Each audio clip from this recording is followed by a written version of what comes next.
Po unë jeton për 12 vit, jeton në Shqipëri, jeton në Tiranë.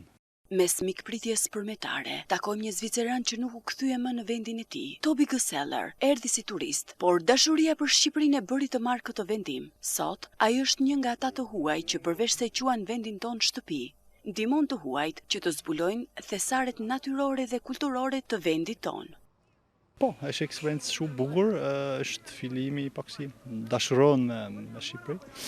Edhe pastaj kanë ardhur para 12 vit për punën e zhvillimit të ndërkombëtar me një shoqata zviceran për projektit e zhvillimit. Pastaj ka filluar me punë në turizëm, edhe tani punon komplet në turizëm. Jam stabilizuar edhe kam qef edhe jeta fluturon edhe pse jo 10-20 vit më shumë.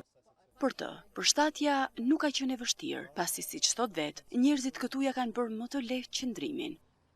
Jemi privileguar në Shqipëri, mendoj, sepse është populli but, populli me mikpritje, ose për mua është eksperiencë shumë bukur. E shkruani gjuhën shqipe? Ka rrallë një arsye për shkruaj, por mendoj është pak njësoj si gjuhet, si flet, edhe pastaj si fol. Vitet e fundit, gjithnjë më shumë të huaj si Tobi, po zgjedhin Shqipërinë jo vetëm për ta vizituar, por edhe për të jetuar e punuar këtu.